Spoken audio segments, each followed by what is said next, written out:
Hello and welcome to another episode of the Ugandan podcast. I am Rita Kanya, and this particular conversation on this episode has to do with mental health in our country.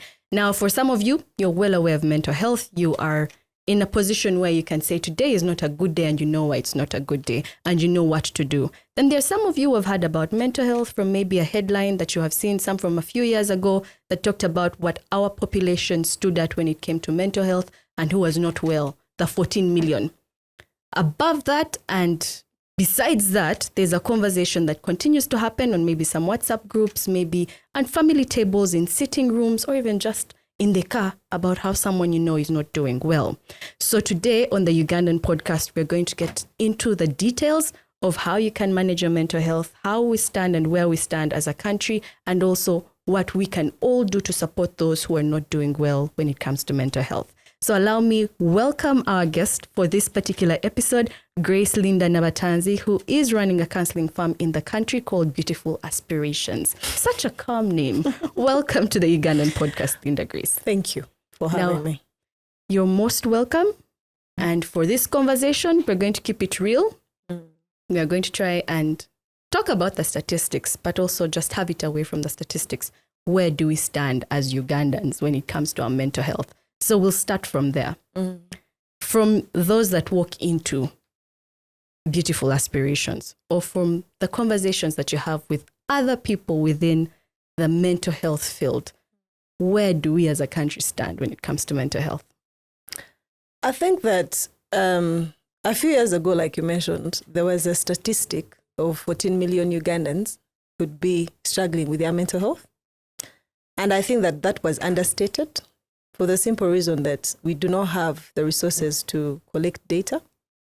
And of course, we don't have the resources to, maybe in the rural areas, to actually offer mental health services.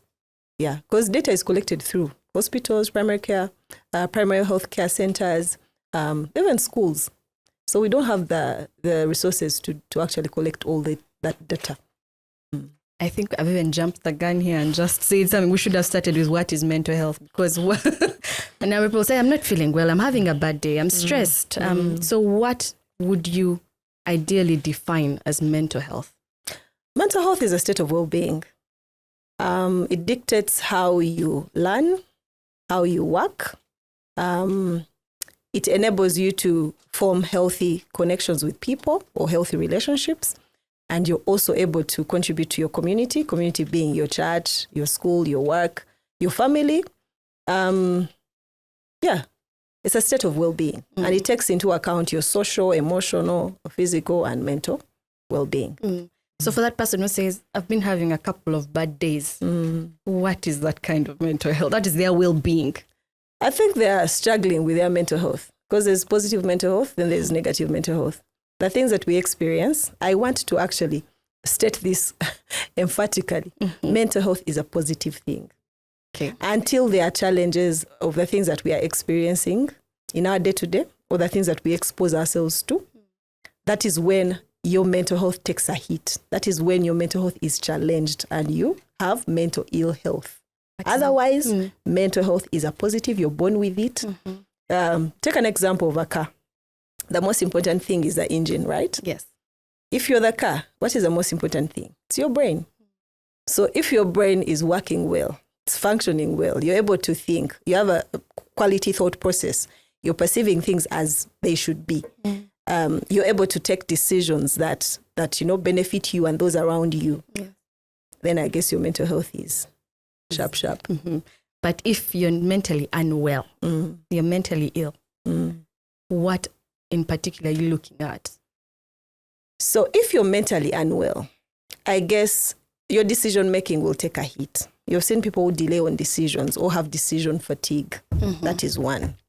Number two, you'll not be able to interact without being reactive. Because there are two things. When you're interacting with people, you either respond to the things that are happening to you or happening around you, or you react to them. So there's a response and then there's a reaction. So when you're mentally unwell, you will react. Reaction is immediate and the response is more thought through. Yeah. And then the other thing, when you're mentally unwell, when you're struggling, you will not be able to concentrate on the things that you're supposed to do. For instance, if it's work, you will not be productive there. You could be busy, but not productive. You may not be able to concentrate. There's so much. And also, mental health affects your physical health. It will manifest in your body. There are people who are having, maybe pains in their body. Maybe they're feeling like there's a correlation between your mental health and your gut. Yeah. Where people are feeling like, I want to throw up, I have a tummy issue. But it's when you go to hospital and you have all these health checks, there's nothing that turns up in your blood work. Then perhaps normally the medical practitioners, they direct you to the psychologist to check for other things. And a number of people, maybe if you've gone to the hospital and they've done all the checks, then they ask, but how is work?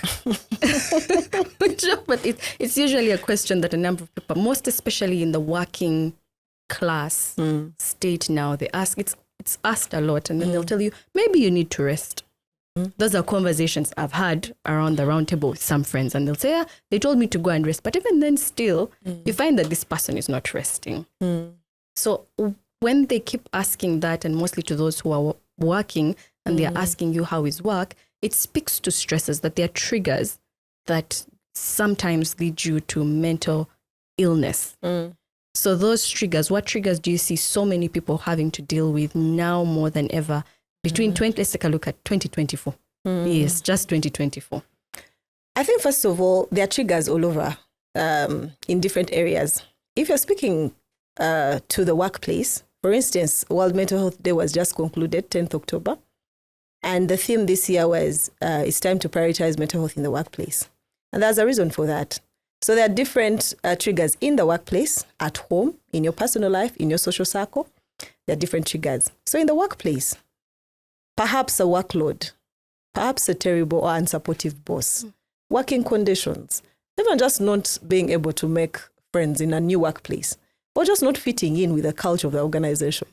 That could trigger your mental health to suffer or to be threatened or pose a mental health risk like stress, anxiety, depression, because you're not enjoying the work.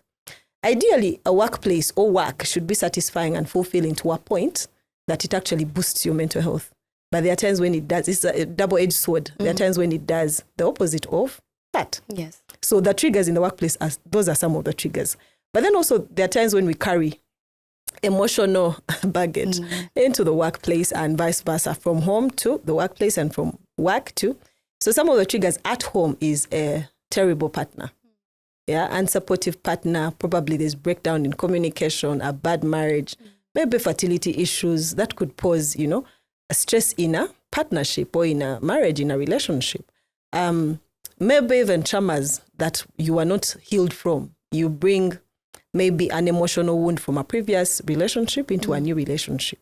These are things that will definitely follow you if you do not deal. Yeah. So there are triggers all over. You just have to know, what is my trigger for which space? So in the workplace, identify what your trigger is. Yeah. And then in your relationship, identify what your trigger is. Around your friends, identify what your trigger is. Yeah. And now as we have looked at the slightly older people, but we also know from headlines that we see or a news story, we also have the younger generation that's also struggling. And these are between, could say teenagers, but even sometimes you see those as young as 8, 9, 10 struggling as well.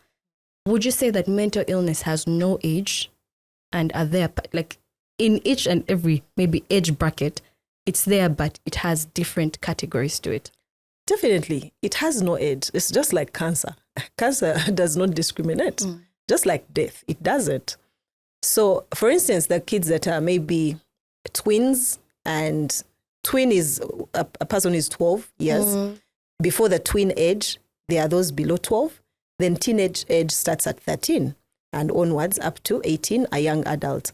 So some of the issues that these kids face could be, one, a broken home where parents are fighting. So the issues are not directly concerning them, but they're in the environment in which these things are happening. 2, they struggle to make friends in school. They struggle to fit in. Lately, there's also a co-parent. The co-parent is social media. There's a lot of comparison. There's a lot of curated lifestyles that these kids are now they are grouping themselves into status. And of course, there's a lot of pressure to perform from teachers, from parents, and yet parents are actually absent. Yes. They are working a lot and they are using the money to make up for that time. And yet, but the child needs is definitely different. Presence of the parent. Yeah. So yes, they have their own struggles, and definitely their mental health also struggles. I think for them, the main thing or the main mental health issue that they encounter could be anxiety because of all the uncertainties that surround them, around home, around friends, around fitting in, and around school. Even bullying is a thing. Yes. Now, from all we have talked about, the fact that it has no age, one would say maybe it's time for the Ugandan out there to be very well aware that mental illness does exist, that people struggle from time to time. But would you say that we are quite aware of that? Do we live our lives, even with the jokes that a number of people throw around? Someone will just tell you, that one looks like they're part of the 14 million, and they leave it there. What would you think our awareness range looks like? I think now more than ever, after COVID happened, COVID brought very many things to the surface. I think COVID helped us name certain mental health issues like depression. Before COVID, I think it was unheard of to go into counseling or therapy. In fact, very many people disregarded therapy and left it for people in church, elders in church, I think also parents. And I think you'd only go through counseling if you're going to get married or HIV and you're going to take a test or after the test. But after COVID, I think that people became more aware. People are asking more questions, which shows that, yes, there's still a very long way to go. But I think people are more aware of what is happening. At least they can name their emotions. They can give titles to what they are feeling. They are feeling all their feelings, which is a good thing. I think we still have a long way to go, but awareness has started and education is going on in different spaces. Do you think it's also in the schools? Because we talk about, yes, there, but do you think it's in the schools when we see the way the schedules are packed back to back for the children?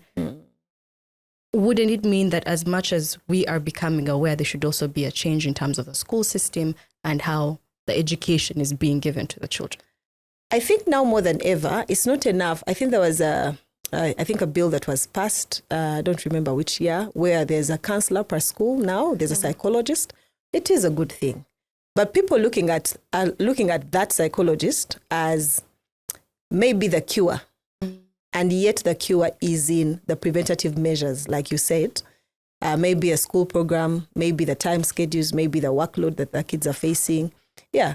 So I think that they should do more like community engagement, where the teachers are maybe being mindful, more aware of the things that these kids need. Maybe even parents are being more aware of the emotional needs of their kids. For instance, if a child is in school, but you never go visit and you always send money, yet the child needs presence. Yet that child will feel rejected at some point because you don't show up. You send the driver. You may not have time, but it's very important I think it's important for all of us to have this in mind, that it is a community task, not just the psychologists, not the counselors, not the psychiatrists. Yes. Before we get to the community, still on those who have studied and are able to help those who are mentally unwell, we go to the elephant in the room, which is usually now more than ever the cost of seeking help. Yeah.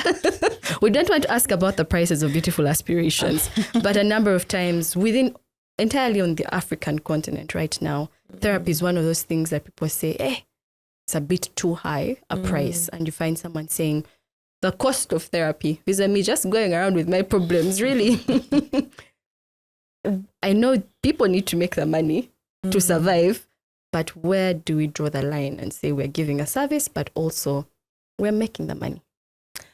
I think that I will not say therapy is expensive, for the simple reason that if a person can afford to pay 500,000 for a wig, and 250,000 for nails, they can afford therapy.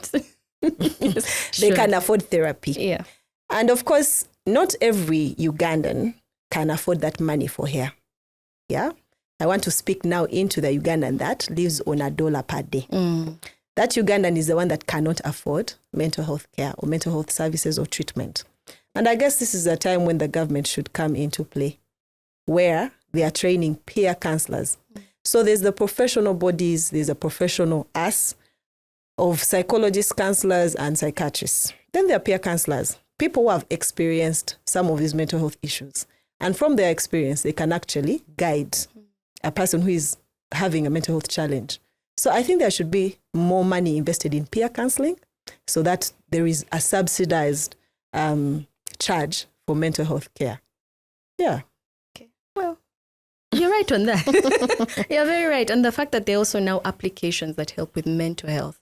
And I know you can recommend some. I know we're now getting into the conversation on technology and mental health.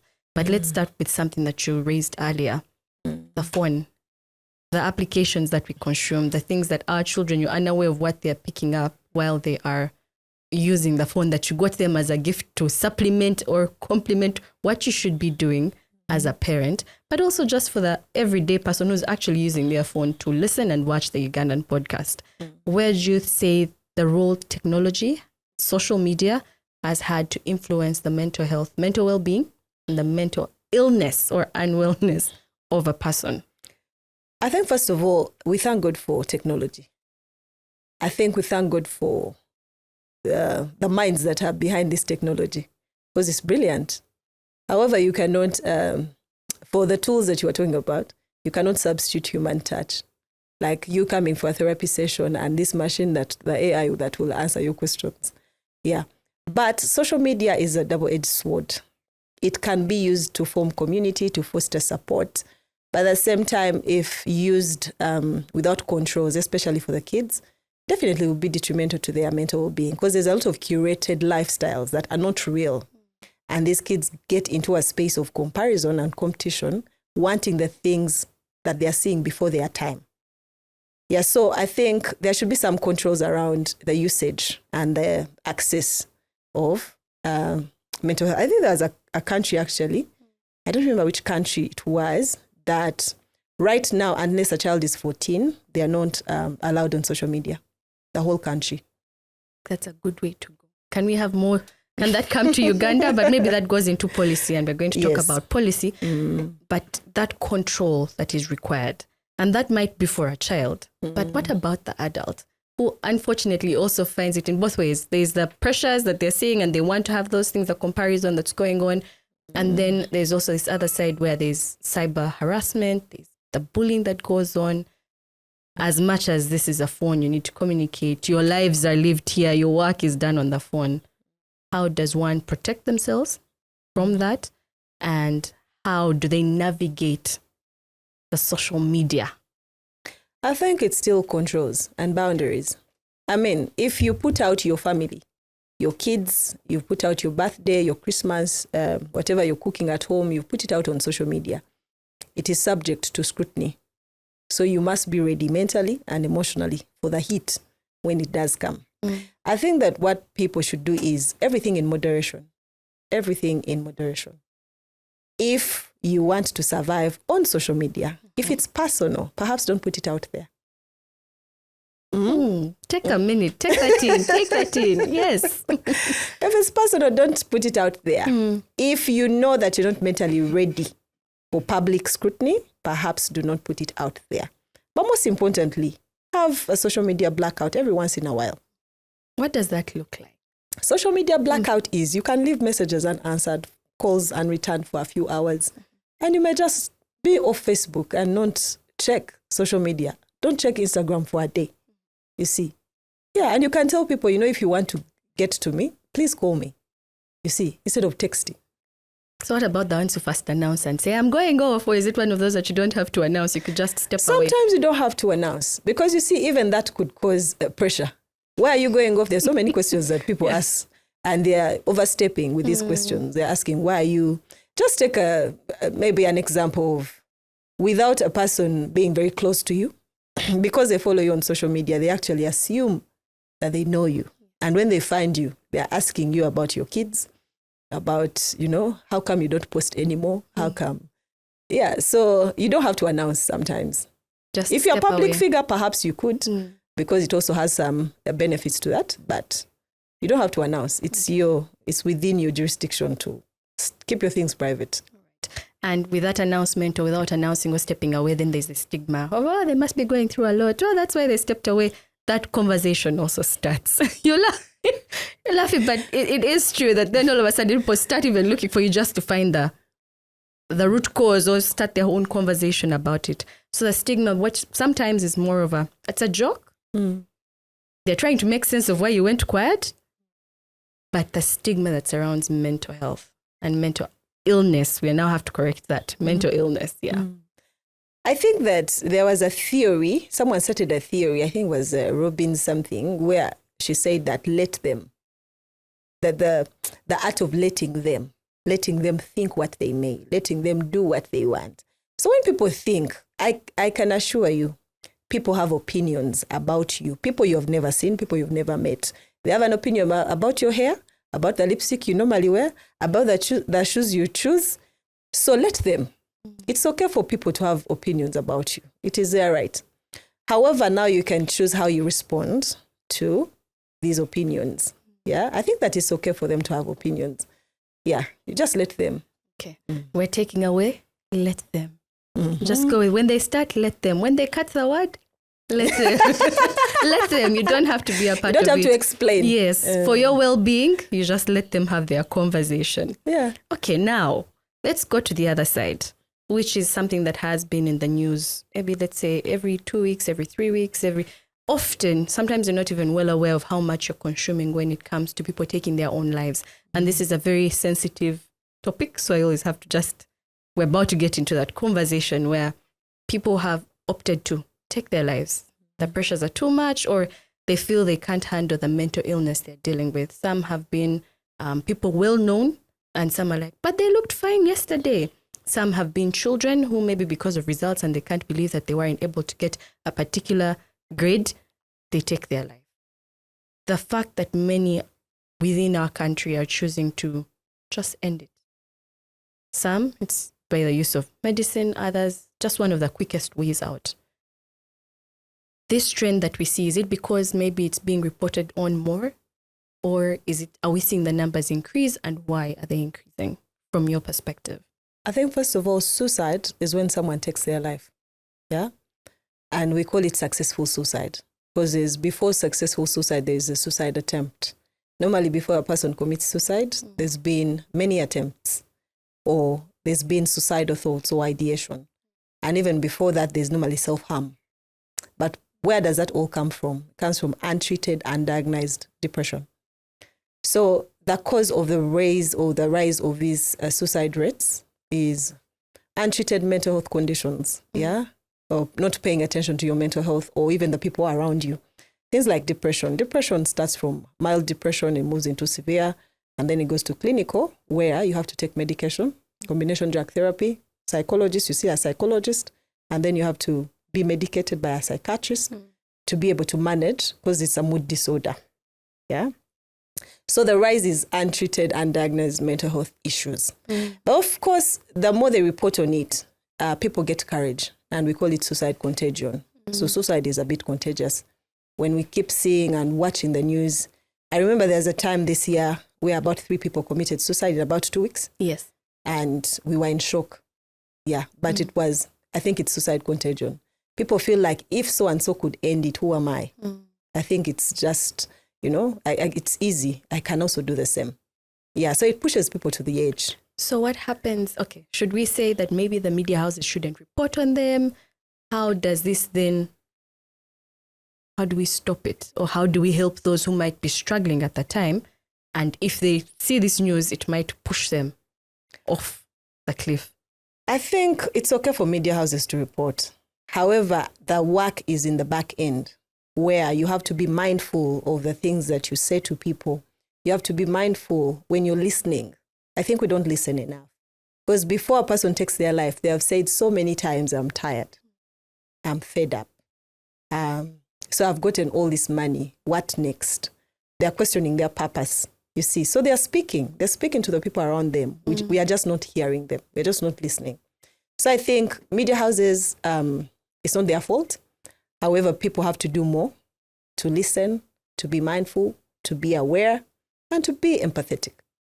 So how do we, you who's listening, you who's watching, I who's here, you, how do we then be the community for those who are not well mentally?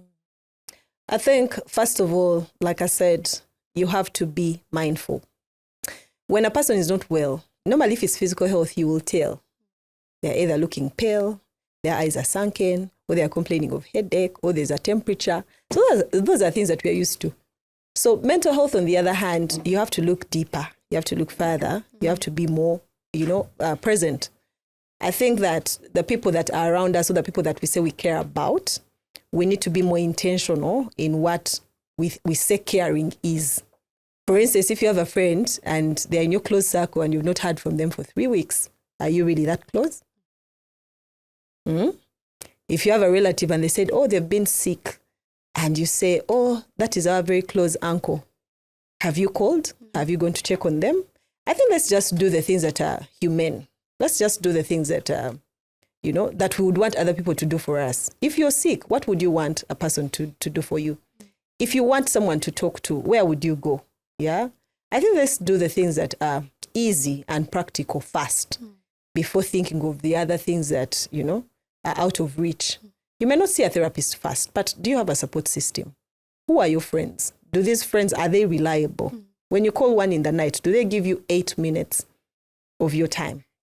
I think I listened to a video clip where these people had a code. They were friends and they had a code that I just need 8 minutes. And whenever that person saw the message, I need 8 minutes, they knew that the other person was struggling. So they made sure that they give this person time.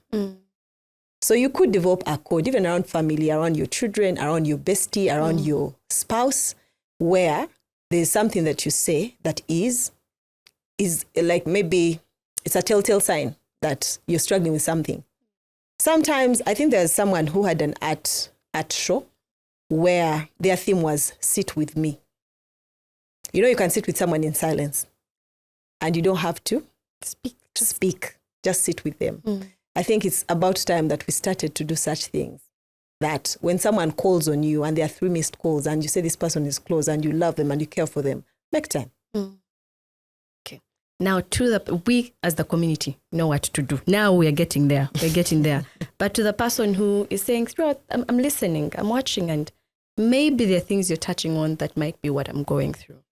How well do you then let your community know? Because there are those who struggle to let their community know. How do you break down what you're feeling without scaring those around you? Yes, because then there are those who say, and then there's a bit of panic and all. Yes, so how then does that person communicate? I think that we cannot control what other people react to the news or react to the things that we have said. I think it's okay for them to be scared. Mental ill health is scary sometimes. I think we should let go of the notion that it should be modest. It's okay for people to be scared and to be concerned and to panic. It's fine. Let's make peace with those reactions from our parents, from our friends. Yeah, but let's not maybe go on to talk behind people's backs about their problems. Yeah. Maybe the best way to communicate is, one, you could choose a person you could confide in. You may not tell everyone yet. You could choose the person that will deliver the rest of the news to everyone else better than you. So pick that person and let them be your next relative. In mental health, we have a next relative who is not the next of kin. In physical health, you have the next of kin. Yes. In mental health, we have the next relative. This is your relative. So you pick one person that can speak to your sanity. Or can, vouch for you, or can make decisions if you're at a certain point incapacitated mentally. So this person is able to relay news to the rest. You've heard of interventions? Yes, I have. Yes. So this person is able to even curate an intervention around you, or helping you, or even people taking turns on, supporting you or being present for you. Yeah. Now, the thing that I want us to sort of relate to 2 things within our country at the moment. The number of those who are enjoying party, consuming what they think think will help them go through the hard times? And the number of people that we see that, okay, the numbers we see, the 14 that could possibly even be higher, the 14 million, our Ugandan, our everyday Ugandan who, instead of sitting with their feelings, instead of speaking to community, instead of maybe going to therapy, has chosen that they will drink their feelings away. They will use some substances. Is there a correlation between these two, the figures that we see? Absolutely. So when someone starts to have extreme or risky behavior, and that is in the consumption of drugs or alcohol in extreme quantities or frequencies, then it means that there's something there escaping. And this thing is a numbing, it has a numbing effect, or it's an escape of sorts. Definitely it propels someone into other behaviors. Of course, if you're drinking, will you keep a job? Surprisingly, some Ugandans are trying to, but no, eventually yes, it affects. you can, because they are functional alcohol, people who are functional alcoholics. Yes.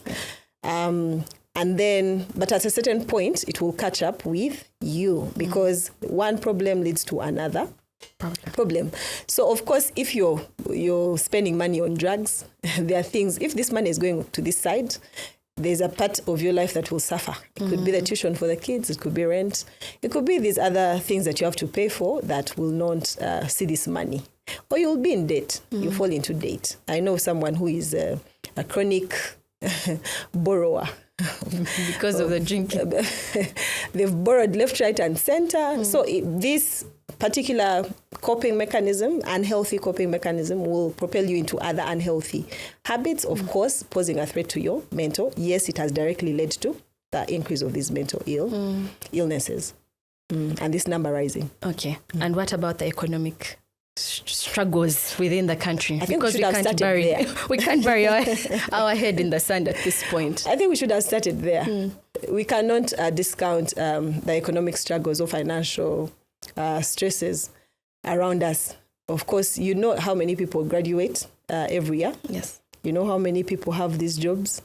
You know that people who are seated in the jobs and they've been there for 60 years and they don't want to leave these positions.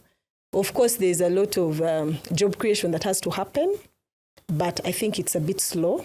So definitely it contributes to that. Money, when you look at money is an enabler. So if someone cannot afford food, what will happen? Of course, if they are hungry, they'll be angry. That's and true. if you're angry, at a certain point, you're not going to be well. So yeah, so definitely economic struggles are a thing. It's, I think, the number one mental health risk. It causes a mental health risk, absolutely. Okay, so as the Ugandan who might be going through what we have just mentioned, a number of times we now say this thing of it's okay not to be okay. It's okay. But it's okay not to be okay. And the struggles that you're going through, some people have gone through. But then we have the generation that will say, but we got by with barely anything and we survived. Now that generation, because we've talked about the younger generation, we've talked about the ones that are just in between there. Then there's the older generation that even some of them are struggling with their mental health, but they can't really see why the younger generation can't go and make by with what they have. Yet they survived with less. Yeah. The times are different, and that's something we have to acknowledge. Times are different. Yes, they survived on bare minimum, but also the demands were few. Yeah. Also, the family dynamics were different. People sat at home, especially the ladies, and they nurtured. They took care of the home, and they nurtured children, while the men went out and looked for money and provided for their families. Those family dynamics have since changed. That right now, both of you are working. Yes, you have a family, but the man is also expecting 50-50 or 40-60 or whatever percentage. And we also have a new trend where perhaps the men are doing less than they should. So the dynamics have changed. We are in a different generation. Times are different. Demands are many. It's a whole different landscape of, yeah. We have so many wants. Yeah. And these wants have become needs now, because before data was not a need. No, and now it is a need. It's a basic need. In fact, for some countries, it's a human right.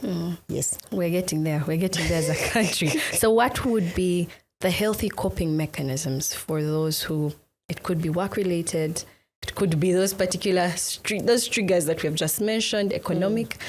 What would be the most healthy way for them to cope, besides just letting people know how they're doing, besides not taking it, not drinking it away or numbing it until it comes back again, which is in the morning perhaps, or after that hangover?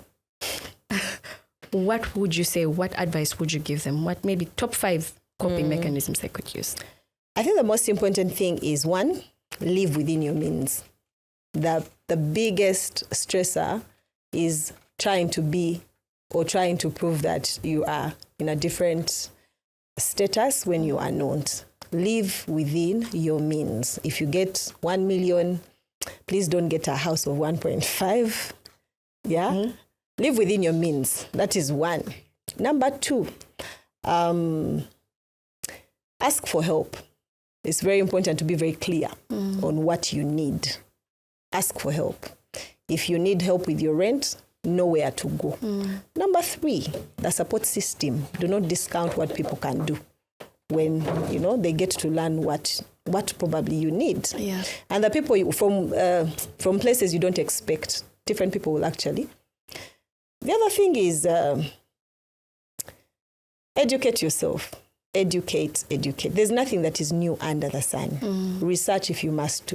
AI is here to, as cover. It is here to help us. ChatGPT is here for you. Yes. Use the people that are around you. Yeah. Exploit those relationships. I believe that help is always on the way. It's always somewhere. And then most importantly, I think for your mental health, walk if you can. Run if you can. If you can afford gym, please move your body. Yeah, your physical health affects your mental health, and your mental health affects your physical health directly. They are correlated. They're both salient. They're very important, but they are correlated. What is the other thing? Please go to therapy. Go to therapy. Therapy is a lifestyle. Yeah. And I think people are looking at therapy as a thing of you have to first have a problem.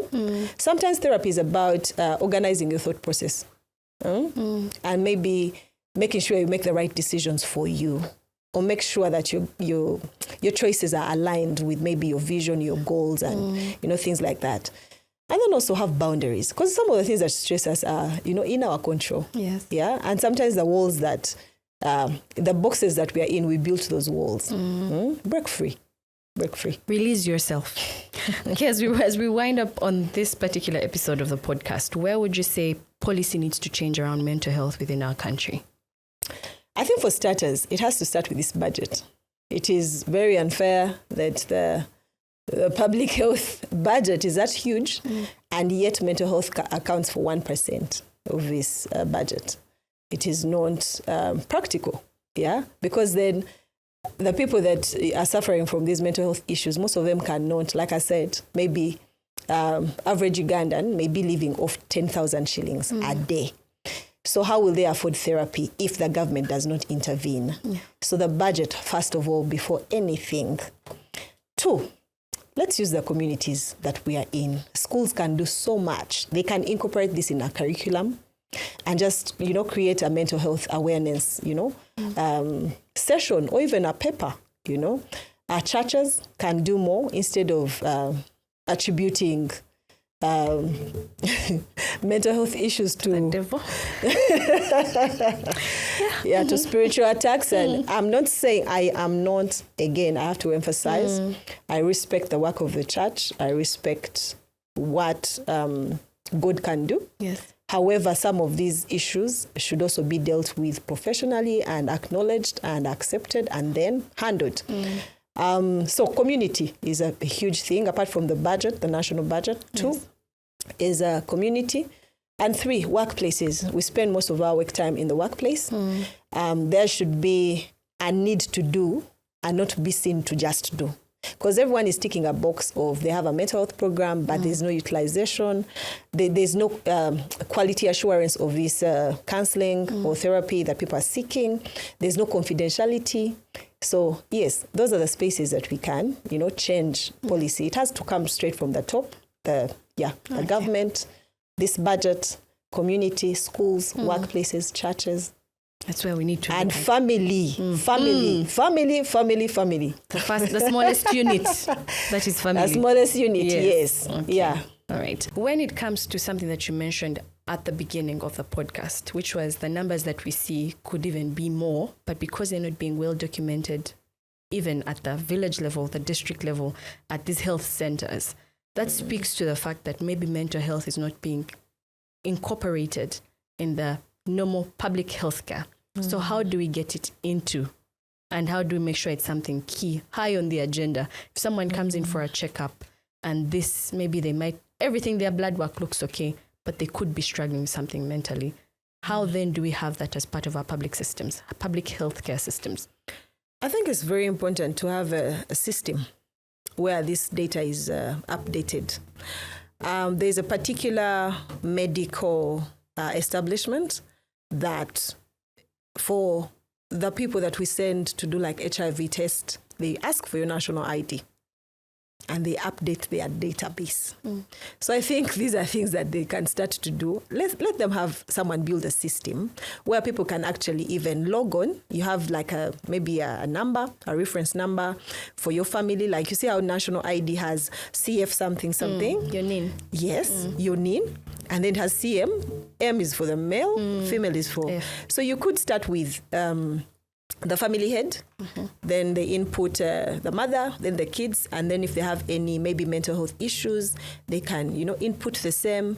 And then when even they go to hospitals, the hospital should have a form that actually incorporates these questions to just check in, a mental health check-in on how do you feel, what are the predominant emotions that you feel today or in this week, things like that. So I think there should be a system. Someone should build a system. We are in ICT. We are in AI time. There should be a person who can build a system for the country. And I think these systems exist elsewhere. Let's copy and paste. Yes. Yeah, let's copy and paste, bring them here, and then let's integrate them, train those other people in the medical centers or primary healthcare centers, in the schools, in the village, at the village level, to be able to learn this system and then incorporate it in their business as usual. Okay.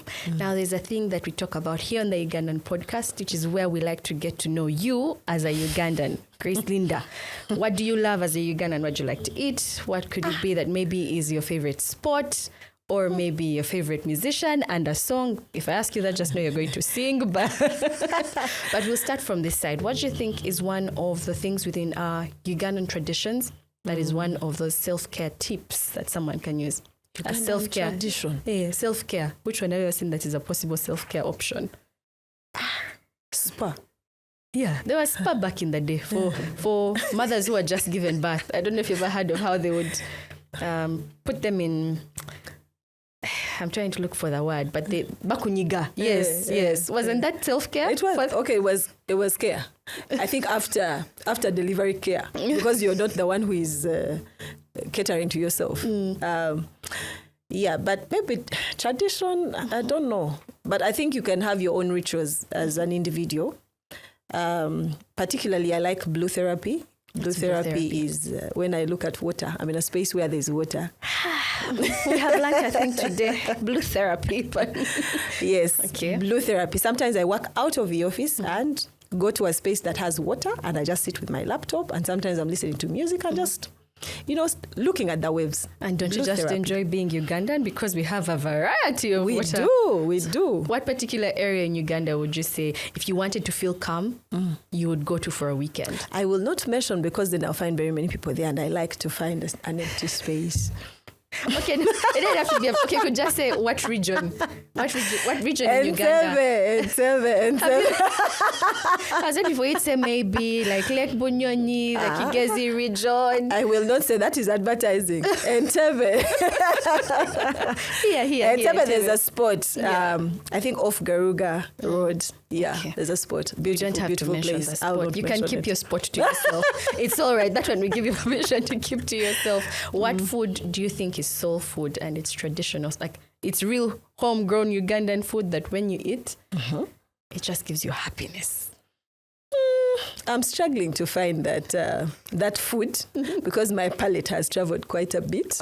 Yeah. But I like matoke. Okay. I like matoke.